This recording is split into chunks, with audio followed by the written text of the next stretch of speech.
Ladies and gentlemen, an exclusive CCTV footage revealing the real face of the suspect in the murder and assassination of city lawyer Bob Kyalo Mathew has been revealed. Ladies and gentlemen, the real question is bigger than just the face of this suspect. The question is, why was Bob killed? Who stands to gain from his death? And then, who gave the instructions or the orders for the trigger to be pulled? In this video, ladies and gentlemen, I break down the dangerous intersection of law, politics, and power in the Republic of Kenya.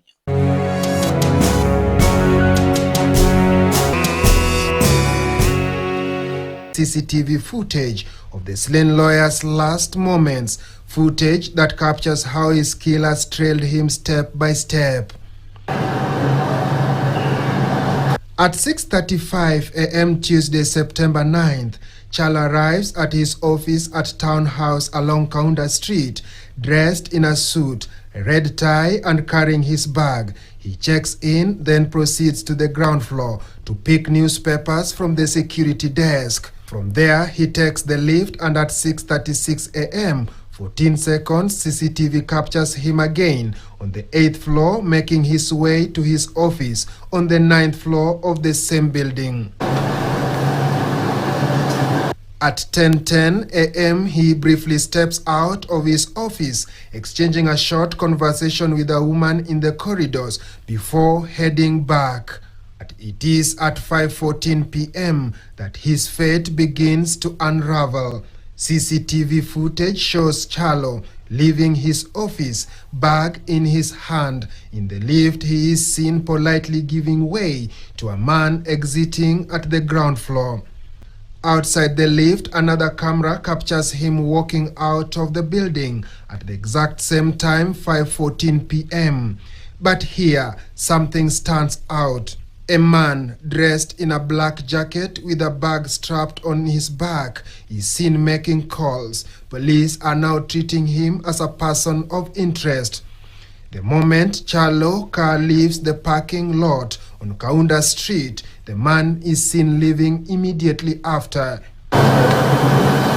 What transpired between that moment, 5:14 p.m. on Kaunda Street, and the brutal shooting along Magadi Road remains a mystery steeped in blood. Today, a post-mortem at the Lee Funeral Home revealed the chilling truth.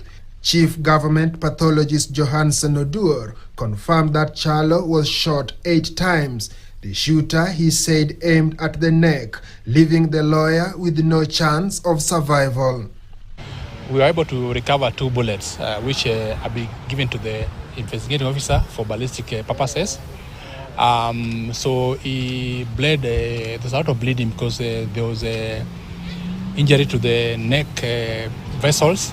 There's also injury to the spine. While giving a press statement here in Nairobi, the cousin to Uhuru Kenyatta, Captain Kungu Mwigai, ladies and gentlemen, claimed that the slain city lawyer was in possession of very critical evidence that could have helped him to win his multi-million case between him and the KCB Bank, ladies and gentlemen. But just before we dive into this conversation deeply, allow me just to request you to subscribe to this channel. Take 1 second, hit the subscription button, smash that notification bell, and also press the like button. By doing those 3 things, ladies and gentlemen, you help me to reach a wider audience, and also you support me, and also you allow YouTube to be able to notify you whenever I upload such a video, ladies and gentlemen. And also, thank you so much for those who have already subscribed. And I say asanteni sana, because without you guys, this channel could not have reached where we have reached so far, ladies and gentlemen. So allow me now to explain to you some of the reasons that may make a city lawyer, and in this case, a very senior city lawyer like Bob Mathew Kyalo, to be assassinated on the streets of Nairobi, ladies and gentlemen. In this country, this is not the first case that we are witnessing in this year, a case of assassination of high-profile individuals in the country. Ladies and gentlemen, for a lawyer of this nature to be assassinated on the streets of Nairobi, it is not just for nothing. It is for something very big, something that we are yet to find out. Although this matter, as I speak right now, is still under investigation by the police and the DCI of the country of Kenya, ladies and gentlemen. Allow me to go back a little bit. When the member of parliament for Kasipul, Honorable Ongondo, was assassinated, some individuals were arrested and presented before the court. I don't know whether they were sentenced. But we never saw the big fish in this case being dug and unveiled to the people of Kenya. The person who gave the instruction, the order for the trigger to be pulled to assassinate Charles Ongondo. We have not seen that big fish, ladies and gentlemen. And now here, we have witnessed another chilling assassination of a senior city lawyer, where he was murdered in cold blood on the streets of Nairobi. Ladies and gentlemen, number one reason why a city lawyer can be assassinated, number one, I want us to look at it from a political angle, right?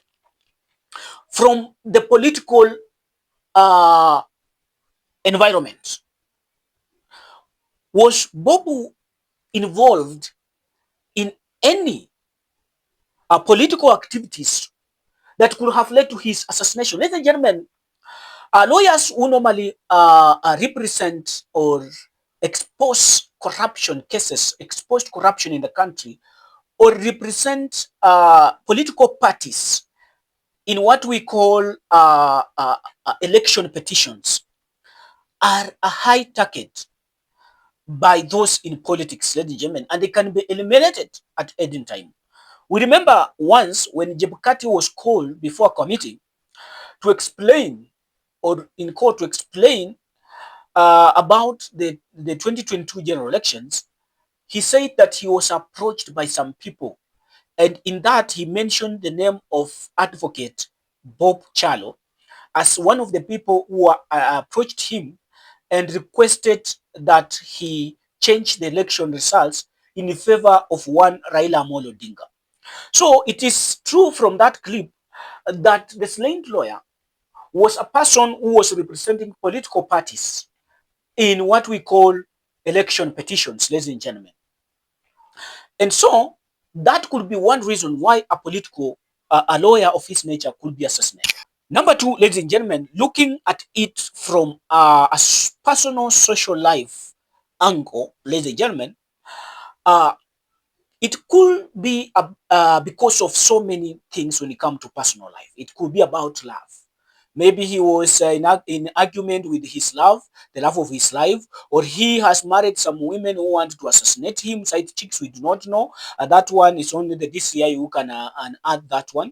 And also maybe he might have been in argument maybe with the family concerning wealth, or in personal life, he might have betrayed some people or the deal, or not even betrayed, or he might have been involved in a multi-million shilling deal with colleagues or some other friends, and then they decided to eliminate him so that they can benefit, ladies and gentlemen. There's a lot that can make a lawyer to be eliminated.